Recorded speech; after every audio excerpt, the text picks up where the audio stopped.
This year marks the 10th anniversary of UBC's Faculty of Medicine's expansion to Northern BC and Vancouver Island. In 2011, that expansion included the launch of the Southern Medical Program, with 32 students starting their medical studies at UBC Okanagan. Today, Dr. Allan Jones, the Regional Associate Dean Interior and Vice-Provost of Medical Sciences at UBCO, joins us for a conversation about the program's success and its future.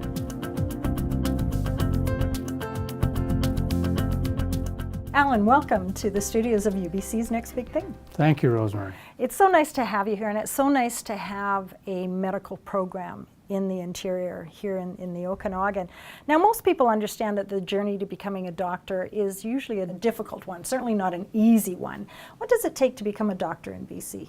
It takes a student who has a real passion for the field of medicine and a desire to really help people and to look for unanswered questions and try and improve the health of the community at all times. So a student who looks to entering medicine is not only done well academically, but also is well-rounded in many other aspects of their life and has shown evidence that they have worked hard in order to achieve some of those outcomes. So a lot of that's through volunteer work, community work beforehand, on top of strong academics. So most of our students, they have done well in high school and they go on to do well in university, usually through a 4-year undergraduate program. And then through a fairly vigorous and challenging admissions process, enter our faculty, often after that first degree. Some people after they've done a second degree. They enter medicine to an initial 4-year, what we call an undergraduate medical education program, which is what the Southern Medical Program offers here in the Okanagan.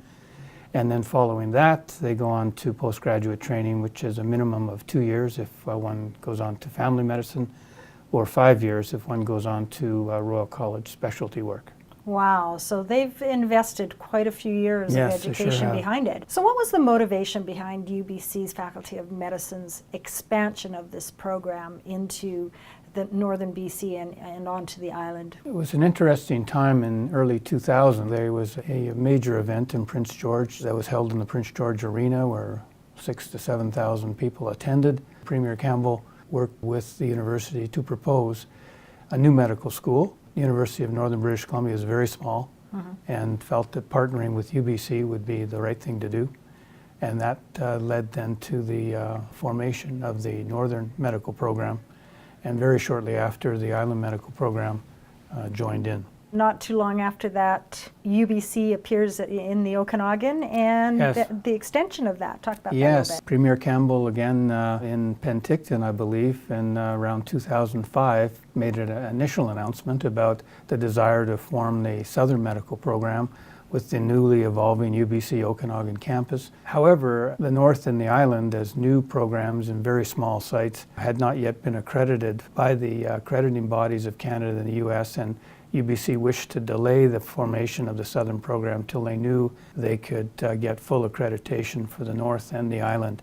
So there was some delays in our starting because of that, and that led to some delays in the starting till I got here in around 2009, and then we put our first class together for 2011. Wow. So what effect has this new program in the Okanagan area and the regions in Northern BC and the island has on healthcare in those regions? It's early days still, Rosemary, but we're most hopeful. It's going to improve the health of the population in the interior. If by one thing alone, there'll be more doctors, hopefully. We are most hopeful. Our students, who are having a wonderful time, by the way, in their education here, we're most hopeful after they do a residency, they're going to look to come back and not only practice in the interior, either as family physicians or as specialists, but also join our Faculty of Medicine and be our future teachers.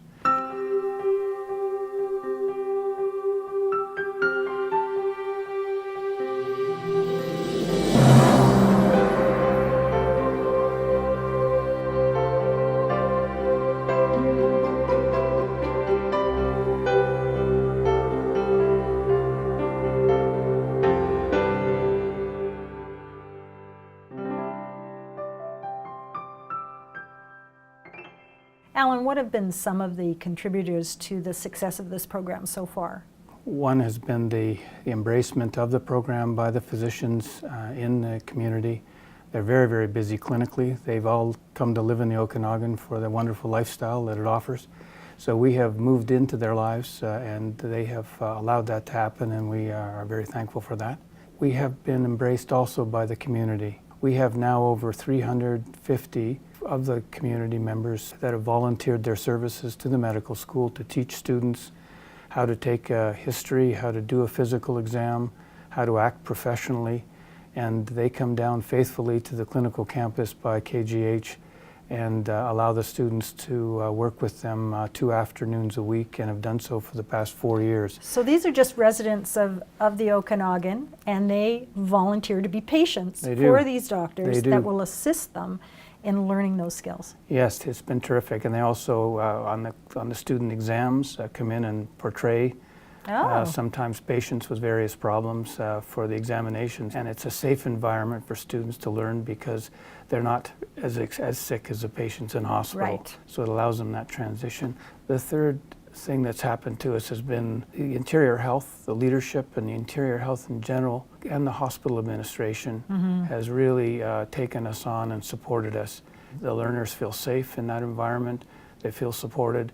It's been a great partnership for us from the university side. Part of their learning is to be in hospitals in these regions. So do you think the students, by having that hands-on experience in these smaller communities, feel more connected, and perhaps that will drive them into or making the choice of staying in some of these communities or heading back to some of the smaller ones? Yes, and that's the reason why the Southern Medical Program here in the Okanagan has taken on a fairly unique model in the province, in that our base is Kelowna for certainly the first 2 years with all of the support that we have here on the UBC Okanagan campus. But for the third year, which is a key clinical year, we have established partnerships with our affiliated campuses, if you like, in Kamloops, where we have 6 students go and live the year and work there and study there. We have 2 students in Vernon, where again they spend the whole year there working with the physicians in the community. And we have 4 students in Trail, where they've been trained now for several years. And we have 22 to 24 in Kelowna. So we've spread out the program across the interior with the hopes that that will enlighten our students to seeing the benefits of practicing in such spots.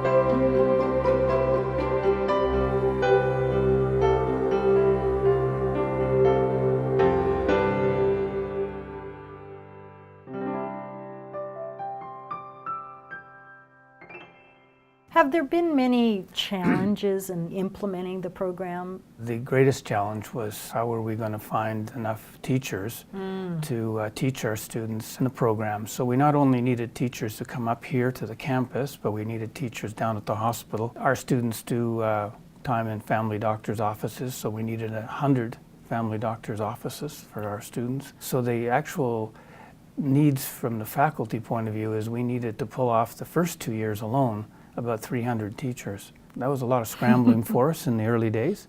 Initially a bit of a worry, but as more and more came on, they would bring colleagues with them, and it was amazing how rapidly the clinical faculty grew over time. We also had students who wanted to do some of their time in their elective part of their program in communities such as Penticton, Kimberley, Cranbrook, Creston, Grand Forks. So that has led us to have over 900 clinical faculty on board in the interior. So we're really, really proud and excited about that. The second thing that really means a lot to me is that the student feedback on the quality of their teaching has been unbelievable. They've rated their teachers as above average and excellent, and it's just wonderful to see that. Thirdly, there's a learning environment here that the doctors teaching they're happy to have the students because they're upbeat, they're challenged them a bit in a pleasant way. They're able to share their knowledge of medicine with young learners. So it's been a win-win. So actually, when you look at the teaching time, about 80% of the teaching time of our students is in the care of patients. So there's actually a patient involved for the vast majority of their learning. We've actually had students here for 4 years. we've actually finishing up the first round, you might say, of students in the program. So this spring will mark the first graduating class. It will. It is an exciting time when you look back on the early days when the buildings were just going up here on the campus and down at the hospital. And I was just giving a little talk to our new first-year class before coming down to the studio, and I proudly put up only one slide, and it showed the results of the fourth-year graduating exams that the students have written in this past November, and the Southern Medical program was equal and actually a wee bit better than the other three established programs. I'm just so proud of what the first class has been able to do. Wow. And the teachers that have guided them into that position. What is next for these graduates? What will happen? Well, right now, actually, the fourth-year class is just heading out across the country to go to interviews in all of the all the medical centers across the country, actually, to look at residency programs where they'll do their postgraduate training in either family medicine or specialty medicine, whatever they choose. I don't know how many are going to go into family medicine or wish to go into family medicine. We'll know that data by the end of the year. If you go into the family medicine programs, that's 2 to 3 years of specialty training before you're licensed to practice. And then if you choose Royal College specialty training, such as surgery or internal medicine or pediatrics, that's a 5-year commitment. The next key phase for us is to develop our research arm, and we're wanting to put together a research program that will also work well with the strengths of the UBC Okanagan campus and the work that's being done in School of Health and Exercise Science, in nursing, psychology, and in the sciences. That's very exciting. And It is. It's so nice to see how the medical program has grown and built up, and just the influence that it has already had in the community. So hats off to a very successful program. Thank you very much, Rosemary. Pleasure to be with you. Thanks. And that wraps up this edition of UBC's Next Big Thing. Until next time, I'm Rosemary Jean Thompson. Have a great week.